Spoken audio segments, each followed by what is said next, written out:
وہ عالم اسلام کا ایک نایاب اور نامور سلطان تھا۔ وہ انگنت زبانوں پر عبور رکھتا تھا، عربوں سے عربی میں، منگولوں اور تاتاریوں سے تاتاری زبان میں، یونانیوں سے یونانی میں، حبشیوں سے ان کی زبان میں، اسی طرح دوسری اقوام سے ان کی زبان میں گفتگو بڑی روانی سے کرنے کا ماہر تھا۔ سلطان بننے سے پہلے وہ جگہ جگہ ایک غلام کی حیثیت سے دھکے کھاتا پھرتا تھا، لہٰذا اس دوران اس نے بہت سی زبانوں پر عبور حاصل کر لیا تھا۔ وقت کی آنکھ نے کبھی اسے ایک گڈریے کی صورت میں دشت قبچاک میں بھیڑ بکریاں چراتے ہوئے دیکھا، آسمان نے کبھی اسے دمشق شہر میں بردہ فروشوں کی منڈی میں ایک غلام کی حیثیت سے بکتے دیکھا، کبھی اس نے دمشق اور مصر کے امراء کی نوکری چاکری میں وقت گزارا، تو کبھی وقت کی تیز آنکھ نے اسے اسلامی لشکر کے سالار اعلیٰ کی حیثیت سے بھی دیکھا۔ مشہور امریکی مورخ اس کے متعلق لکھتا ہے کہ اسے اپنے سوا کسی پر اعتبار نہ تھا، اس لیے وہ بھیس بدل کر خود ہی مخبری کرتا تھا۔ وہ اپنے ہم پیالہ ہم نوالہ ساتھیوں کو چھوڑ کر تنہا نکل جاتا، کبھی اسے مصر میں دیکھا جاتا اور کبھی دوسرے دن فلسطین میں نمودار ہوتا۔ 4 دن بعد لوگ اسے عرب کے ریگزاروں میں دیکھتے اور اس کے چند دن بعد وہ خانہ بدوشوں کی اسی تیز رفتاری سے کسی دوسری جگہ سے نمودار ہوتا تھا۔ جن دنوں وہ عالم اسلام کا سلطان بنا، ان دنوں منگولوں نے مسلمانوں پر حملہ آور ہو کر ان کے بیشتر علاقوں کو تباہ و برباد کر دیا تھا، اور ہلاکو خان مسلمانوں کے علاقوں میں دندناتا پھرتا تھا۔ ایک بار ایک منگول مغنی کے بھیس میں وہ اکیلا اور تنہا ہلاکو کی سلطنت میں داخل ہوا۔ کئی دن کے لگاتار سفر کے بعد وہ اس کے علاقوں میں داخل ہونے کے بعد کریا کریا بستی بستی اس کے علاقوں کی جاسوسی کرتا رہا۔ کیونکہ وہ مختلف زبانوں پر عبور رکھتا تھا، لہٰذا کسی کو شک نہ ہوا کہ وہ مسلمان ہے یا مسلمانوں کا سلطان۔ ایک دن اس نے منگولوں کے ایک شہر میں ایک نان بائی کی دکان میں کھانا کھایا اور ایک برتن میں اپنی شاہی انگوٹھی اتار کر رکھ دی۔ اس کے بعد وہ اپنے علاقے میں واپس آ گیا اور ایک قاصد ہلاکو خان کی طرف بھیجا اور اسے کہلایا، میں تمہاری مملکت میں حالات کا معائنہ کرنے کے لیے فلاں فلاں جگہ گیا تھا، فلاں شہر میں فلاں نان بائی کی دکان پر اپنی شاہی انگوٹھی بھول آیا ہوں، مہربانی کر کے وہ انگوٹھی تلاش کر کے مجھے بھجوا دو، کیونکہ وہ انگوٹھی مجھے بے حد عزیز ہے۔ ہلاکو خان مسلمانوں کے سلطان کی اس جرأت پر حیرت انگیز رہ گیا۔ وہ اس کی دلیری سے ایسا مرعوب ہوا کہ اس کی انگوٹھی تلاش کر کے اس کی طرف بھجوا دی۔ منگولوں کو جب خبر ہوئی کہ مسلمانوں کا سلطان خود بھیس بدل کر ان کے علاقوں میں داخل ہوا تھا، تو مورخین لکھتے ہیں کہ منگولوں پر سلطان کی ہمت اور شجاعت کی وجہ سے ایک دہشت اور خوف طاری ہو گیا تھا، اور وہ سوچنے لگے کہ جس سلطنت کا حکمران اتنا جرأت مند ہو، اس کے لشکریوں کا کیا عالم ہوگا اور اس کا مقابلہ ہم کیسے کریں گے۔ ان دنوں کیونکہ بحیرہ روم کے ساتھ ساتھ مغرب کے صلیبیوں نے اپنے بڑے بڑے اڈے بنا لیے تھے، جہاں سے نکل کر وہ مسلمانوں کے خلاف صلیبی جنگ کی ابتدا کرتے تھے۔ ان میں زیادہ نامور انطاکیہ تھا، جس کا حاکم بوہیمنڈ تھا۔ سلطان ایک مرتبہ ایک نصرانی زائر کا بھیس بدل کر صلیبیوں کے مقبوضہ علاقوں میں جا داخل ہوا اور کئی ماہ تک ان کے عسکری استحکامات، قلعوں اور دوسرے اہم مقامات کا جائزہ لیتا رہا۔ وہ تقریباً 22 ایسے قلعے دیکھنے میں کامیاب ہو گیا جو ان دنوں صلیبیوں کی عسکری قوت کا مرکز تھے، اور یہ سارا کام اس نے تنہا کیا۔ اس کے بعد اس نے ایک عجیب ستم ظریفی کی۔ اس نے ایک قاصد اور ایلچی کا بھیس بدلا اور جنگل میں ایک ہرن کا شکار کر کے وہ ہرن لے کر انطاکیہ کے بادشاہ بوہیمنڈ کے دربار میں جا داخل ہوا اور اسے وہ شکار پیش کرنے کے بعد کہنے لگا، عالی جہاں، مجھے مصر کے سلطان الملک ظاہر نے بھیجا ہے۔ پتہ چلا کہ آپ کیونکہ شکار کا بہت شوق رکھتے ہیں، ان دنوں شکار کے قابل نہیں ہیں، لہٰذا انہوں نے یہ تازہ شکار بطور ہدیہ بھیجا ہے، اسے قبول فرمائیے، میرے آقا آپ کے شکر گزار ہوں گے۔ کہتے ہیں کہ سلطان کی اس گفتگو اور شکار انطاکیہ کے بادشاہ کے حوالے کرنے کے بعد جب وہ وہاں سے نکل گیا تو چند دن بعد انطاکیہ کے بادشاہ پر کسی نے انکشاف کیا، جو شخص تمہارے پاس ہرن کا شکار لے کر آیا تھا وہ مسلمانوں کا سلطان تھا۔ اس انکشاف پر نصرانیوں کے بادشاہ بوہیمنڈ پر خوف اور لرزہ طاری ہو گیا تھا۔ ایسے ناقابل یقین مار کے سر انجام دینے والا مصر کا سلطان رکن الدین بیبرس تھا۔ سلطان بیبرس کا قد طویل تھا، اس کے اعضاء نہایت قوی اور متناسب تھے، چہرے سے رعب اور وقار ٹپکتا تھا، رنگ سرخ اور سفید تھا، بال سرخ اور آنکھیں نیلی تھیں۔ بعض مورخین یہ بھی کہتے ہیں کہ بچپن میں جب وہ غلام تھا تو اس کی ایک آنکھ خراب ہو گئی تھی، تاہم نقص نے سلطان کی خوبصورتی، اس کی خوش روئی اور وجاہت پر کوئی اثر نہ ڈالا تھا۔ سلطان بیبرس 1223 میں وسط ایشیا میں پیدا ہوا۔ اس کی ولادت سے کئی سال قبل بلخ، بخارا اور سمرقند وغیرہ کے مسلمان تاجروں کی تبلیغی کوششوں کی بدولت وسط ایشیا میں اسلام پھیل چکا تھا۔ بیبرس ایک مسلمان گھرانے میں پیدا ہوا اور اس کا نام محمود رکھا گیا۔ اس کا باپ خوارزم شاہی سلطنت میں ایک معزز عہدے پر فائز تھا۔ بدقسمتی سے حکمران وقت اس سے کسی بات پر ناراض ہو گیا اور اسے پابند سلاسل کر دیا۔ اس طرح یہ خوشحال خاندان گردش زمانہ کا شکار ہو گیا۔ جب منگولوں نے مسلمانوں کے علاقوں پر حملہ آور ہونا شروع کیا تو انہوں نے جوانوں، بچوں اور عورتوں کو غلام بنا کر فروخت کرنا شروع کر دیا۔ غلامی کے لیے پکڑے جانے والے بچوں میں سلطان بیبرس بھی شامل تھا۔ سلطان کو بھی دمشق کی بردہ فروش کی منڈی میں لایا گیا۔ پہلی بار جس شخص نے اس کا سودا لگایا اس کے لیے اس نے 100 درہم پیش کیے، لیکن جب اس نے دیکھا کہ بچے کی نیلی آنکھوں میں سقم ہے تب اس نے وہ سودا منسوخ کر دیا، سلطان کو خریدنے سے انکار کر دیا۔ سلطان، جس کا نام بچپن میں محمود تھا، آخر جگہ جگہ دھکے کھاتا پھرا، یہاں تک کہ ایک مصری امیر نے اسے خرید لیا۔ خریدنے والے امیر کا نام علی ابن ورفہ تھا۔ یہ علی ابن ورفہ ایک دوسرے مصری امیر کا مقروض تھا۔ اس نے اس قرض کے عوض محمود کو اپنے قرض خواہ کے حوالے کر دیا۔ دوسرا امیر جس نے محمود کو خریدا تھا، اس کی بیوی نے اپنے چھوٹے بچے کی دیکھ بھال محمود کے سپرد کر دی۔ بدقسمتی سے ایک دن محمود سے کوئی غلطی ہو گئی، اس پر اس کی مالکہ نے اسے مار مار کر ادھموا کر دیا اور بری طرح اسے پیٹا۔ اس موقع پر اس امیر کی بہن بھی وہاں موجود تھی، اس کا نام فاطمہ تھا۔ جب اس نے محمود کو اتنی بری طرح پیٹتے دیکھا تو اس کو اس لاوارث اور غلام بچے پر بڑا رحم آیا۔ اس نے انتہائی سختی سے اپنی بھاوج کو کہا، اگر تم اس غلام کے کام سے خوش نہیں ہو تو اس کو میرے سپرد کر دو۔ وہ عورت رضامند ہو گئی اور فاطمہ محمود کو اپنے ساتھ دمشق لے گئی، جہاں اس کا اپنا گھر تھا۔ فاطمہ کا ایک بڑا بیٹا تھا جو فوت ہو گیا تھا اور حسن اتفاق سے اس مرنے والے کی شکل محمود سے ملتی جلتی تھی۔ اس بنا پر فاطمہ نے اسے اپنے بیٹے کی حیثیت سے اپنے پاس رکھ لیا اور وہ محمود کی بجائے اسے بیبرس کہہ کر پکارتی تھی۔ فاطمہ بیبرس کے ساتھ مادرانہ سلوک کرتی تھی۔ جس طرح اپنے بیٹے کی خدمت کیا کرتی تھی اسی طرح اس کی بھی خدمت کی۔ فاطمہ نام کی اس عورت کا ایک بھائی تھا جو مصر کے سلطان الملک صالح نجم الدین ایوب کے دربار میں ایک معزز عہدے پر فائز تھا۔ ایک بار وہ اپنی بہن سے ملنے کے لیے دمشق آیا تو وہاں اس نے بیبرس کو دیکھا، اس کے حالات سنے۔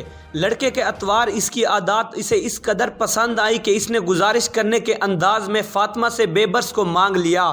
فاطمہ نے بیبرس کو اپنے بھائی کے حوالے کر دیا اور اس کا بھائی بیبرس کو دمشق سے قاہرہ لے گیا اور وہاں اس نے بیبرس کو مصر کے سلطان الملک صالح کی نظر کر دیا۔ سلطان الملک صالح نے بیبرس کے علاوہ اور بہت سے بے شمار بچوں کو خرید رکھا تھا اور ان کی تعلیم اور تربیت کے لیے اس نے خاص انتظامات کیے ہوئے تھے۔ بیبرس نے بھی الملک صالح کی سرپرستی میں کتابی علوم اور حربی فنون میں اعلیٰ درجے کی مہارت حاصل کی۔ اس کے بعد وہ حسب دستور مصری لشکر میں بھرتی ہو گیا تھا۔ اپنی غیر معمولی جسمانی قوت، ذہانت اور وجاہت کی بدولت لشکر کے ایک دستے کا سپہ سالار مقرر کر دیا گیا، تاہم اس وقت تک اس نے کوئی خاص شہرت حاصل نہ کی تھی۔ اتفاق سے اسی زمانے 7ویں صلیبی جنگ کی ابتدا ہو گئی۔ 7ویں صلیبی جنگ کی ابتدا فرانس کے بادشاہ لوئی نہم نے کی تھی۔ اس نے اپنے کام کی ابتدا اس طرح کی کہ مصر پر حملہ آور ہوا۔ وہ چاہتا تھا کہ پہلے مصر پر حملہ آور ہو اور آگے بڑھ کر پورے فلسطین پر قابض ہو جائے۔ جن دنوں فرانس کا بادشاہ مصر پر حملہ آور ہوا، ان دنوں مصر کا حکمران الملک صالح تھا۔ اسے حالات کی ستم ظریفی کہیے کہ جس وقت فرانس کا بادشاہ مصر پر حملہ آور ہوا اس وقت مصر کا سلطان بری طرح بخار میں مبتلا تھا۔ وہ اس قدر بیمار تھا کہ حرکت تک نہیں کر سکتا تھا۔ اس حالت میں بھی وہ منصورہ کے میدانوں میں فرانسیسیوں کے سامنے آیا۔ اس کی ملکہ اس موقع پر اس کے ساتھ تھی کیونکہ سلطان بیمار تھا۔ ملکہ ایک نہایت زیرک، بلند حوصلہ اور بڑی شجاع خاتون تھی۔ جن دنوں لوئی نہم مصر کی سرزمینوں میں داخل ہوا، بدقسمتی سے مصر کے سلطان کا انتقال ہو گیا۔ کیونکہ فرانسیسی حملہ آور ہو چکے تھے، لہٰذا ملکہ نے سلطان کی موت کو مخفی رکھا، کسی پر ظاہر نہیں کیا اور اس کے بیٹے توران شاہ کو، جو اس وقت حسن طیفہ کے مقام پر قیام کیے ہوئے تھا، منصورہ طلب کر لیا۔ یہ ملکہ کی بڑی فراغ دلی تھی۔ توران شاہ گو سلطان کا بیٹا تھا لیکن اس کی دوسری بیوی سے تھا اور ملکہ کا سوتیلا بیٹا تھا۔ اپنی سوتیلی ماں کے طلب کرنے پر توران شاہ منصورہ پہنچ گیا۔ منصورہ میں فرانسیسیوں کے ساتھ گھمسان کا رن پڑا۔ جس وقت فرانسیسی اور مصری لشکر ایک دوسرے سے ٹکرا رہے تھے، اس وقت لوگوں نے دیکھا ایک انتہا درجے کا جفا کش اور دراز قد نوجوان ایک گھوڑے پر سوار ہو کر برق کے کوندوں کی صورت اپنا نیزہ ہلاتا ہوا صلیبیوں پر حملہ آور ہوتا تھا اور اپنے پیچھے دشمن کی لاشوں کے انبار لگاتا چلا جاتا تھا۔ فرانسیسی جب اس کو حملہ آور ہوتے دیکھتے تو خوف کے مارے پیچھے ہٹ جاتے تھے۔ اس طرح اس نے اپنے کئی حملوں کی وجہ سے فرانسیسیوں کی ان گنت صفوں کو درم برم کر کے رکھ دیا تھا۔ اس نوجوان نے اپنے جرأت مندانہ حملوں سے فرانسیسی لشکر کے اندر ایک تہلکہ برپا کر کے رکھ دیا تھا۔ یہ انقلاب برپا کرنے والا شخص کوئی اور نہیں، سلطان الملک صالح کا غلام بیبرس ہی تھا۔ منصورہ کے میدانوں میں لڑی جانے والی اس جنگ میں اس نے اپنی عسکری صلاحیتوں اور جرأت و شجاعت کا ایسا بھرپور مظاہرہ کیا کہ وہ سب مسلمانوں کی نگاہوں کا مرکز بن گیا۔ منصورہ میں لڑی جانے والی جنگ میں مصریوں کے ہاتھوں فرانسیسیوں کو بدترین شکست ہوئی اور فرانس کا بادشاہ لوئی نہم بھی گرفتار کر لیا گیا۔ انہی جنگوں کے دوران نیا بادشاہ توران شاہ بھی ہلاک ہو گیا، جس کے بعد کثرت رائے سے لشکر کے سالاروں نے ملکہ کو الملکۃ المسلمین کے نام سے مصر کی حکمران بنا لیا۔ فرانس کی جنگ کے دوران پکڑے جانے والے بادشاہ لوئی نہم سے مسلمانوں نے بڑی فراخ دلی کا سلوک کیا۔ اگر مسلمان چاہتے تو قیدی کی حیثیت سے اسے قتل بھی کر سکتے تھے، لیکن ایسا نہیں کیا گیا۔ پہلے فرانس کے بادشاہ کو مصر میں نظر بند کر دیا گیا، اس کے بعد مسلمانوں نے مزید فراخ دلی کا مظاہرہ کرتے ہوئے فرانس کے بادشاہ اور اس کے ساتھ قید ہونے والے فرانسیسیوں کو رہا کر ملکہ جو مصر کی حکمران تھی، اس نے مصر پر تقریباً 80 دن حکومت کی ہوگی۔ اس دوران اس نے غیر معمولی صلاحیتوں کا مظاہرہ کیا۔ کاروبار حکومت کو اس نے نہایت عمدگی سے چلایا، لیکن عباسی خلیفہ بغداد المعتصم باللہ نے عورت کی حکومت کو پسند نہ کیا اور مصری امراء کو پیغام بھجوایا کہ عورت کی بجائے مصر کا حاکم کسی مرد کو بنائیں۔ چنانچہ خلیفہ بغداد کے حکم کی تعمیل کرتے ہوئے ایک شخص الملک الاشرف کو مصر کا بادشاہ بنایا گیا۔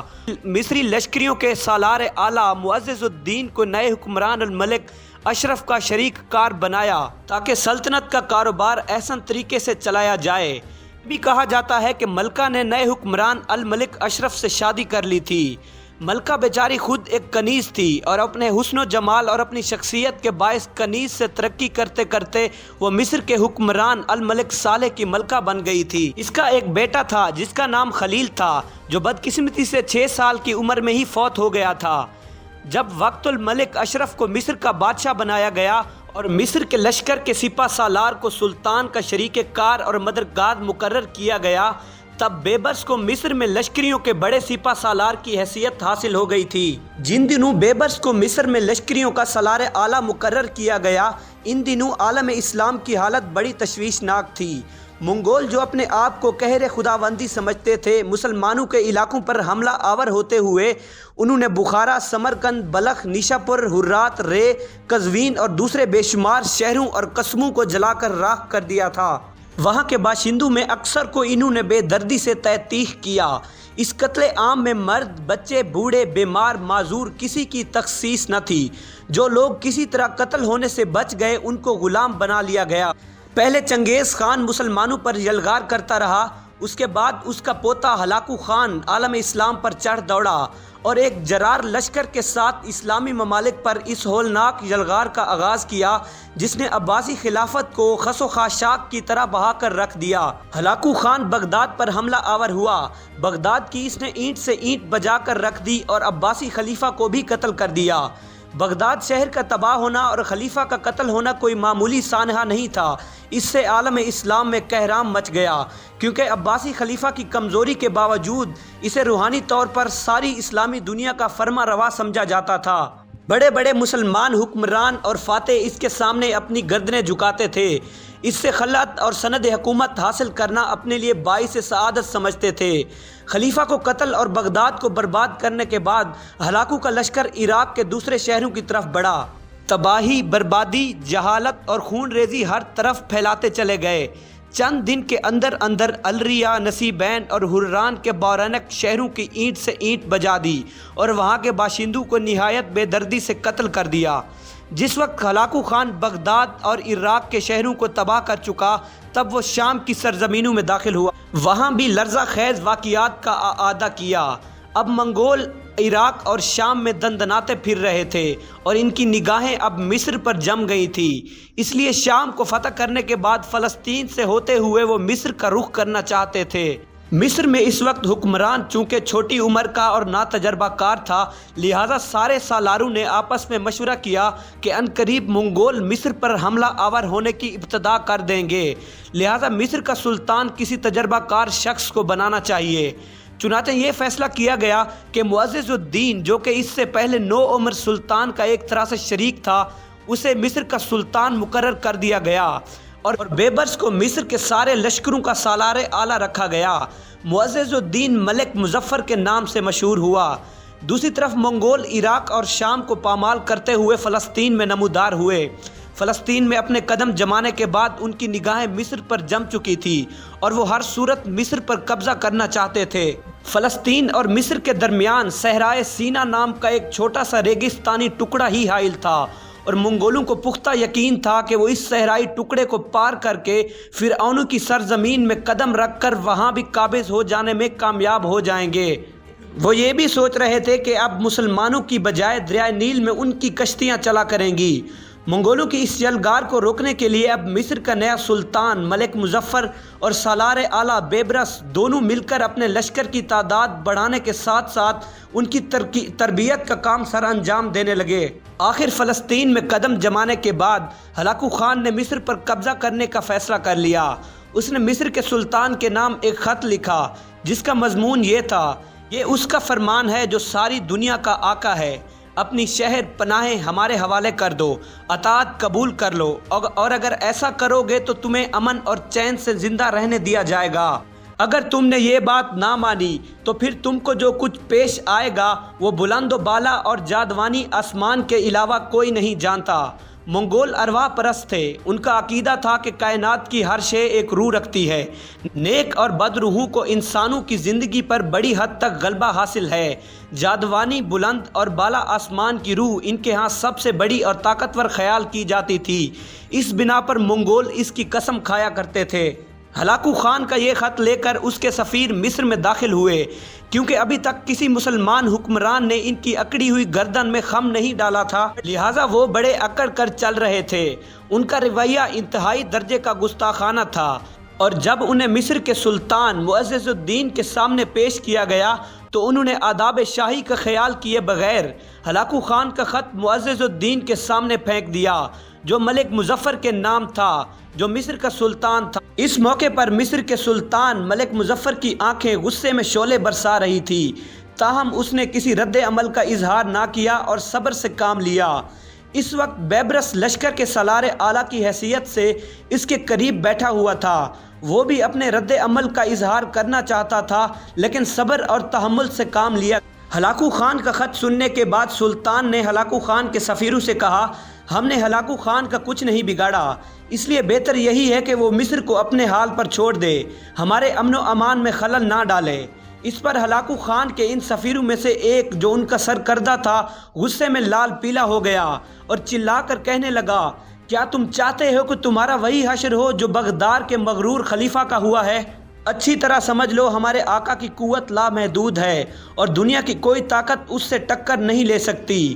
وہ خوب جانتا ہے کہ تم جیسوں کو کیسے اطاعت پر مجبور کرنا ہے۔ مصر کے سلطان نے سفیروں کو بڑا سمجھایا کہ اپنی روش سے باز آ جائیں، لیکن ان کا لب و لہجہ ناقابل برداشت ہوتا چلا گیا۔ اس موقع پر ملک مظفر نے اپنے بہت سے سالاروں سے مشورہ کیا کہ اس موقع پر کیا کرنا چاہیے۔ اکثر سالاروں کی رائے یہ تھی کہ منگولوں کی غیر مشروط اطاعت قبول کر لینی چاہیے، اس میں بہتری اور بھلائی ہے۔ اپنے سالاروں کے ان الفاظ پر بیبرس آتش فشاں کی طرح بھڑک اٹھا اور ہلاکو خان کے سفیروں کے سامنے چھاتی تانتے ہوئے اور جرأت مندی کا اظہار کرتے ہوئے کہنے لگا: مصر مسلمانوں کی آخری امید گاہ ہے اور اس کی حفاظت کے لیے ہم سر سے کفن باندھ کر لڑیں گے۔